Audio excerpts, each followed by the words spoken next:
if you feel comfortable, pull back the curtain a little bit and tell us about a hard time.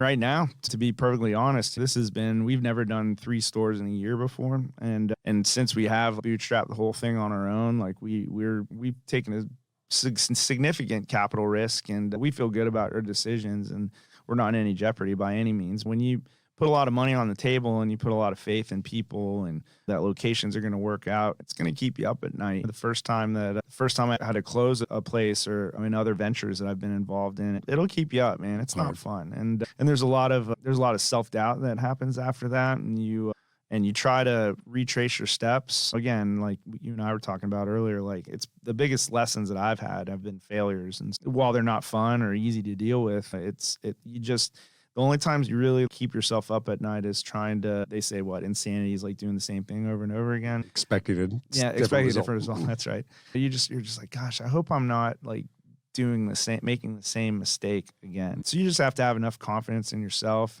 The first time you close anything, or like when that second store, when we just couldn't figure out a way to make it work, and we had to kind of eat it a little bit and use some money to relocate, which ended up being a great decision. But there's so many times that you have those moments where you feel like you failed or you feel like you made a mistake. And unfortunately with entrepreneurship, like I said, it's all personified. It's your business. Right. You know? And so you just don't want to, you can't let it affect your decision making. And I ask a lot of questions now, that's for sure. I definitely went through a part earlier in my career where I got a little starry-eyed, and you and I talked about that too, where you're proud of yourself and you can't rest on your laurels and think that just because you've had a little bit of success that means anything. You have to constantly ask questions, constantly get advice from trusted sources and stuff like that, and it helps make those moments not happen quite so often, that's for sure.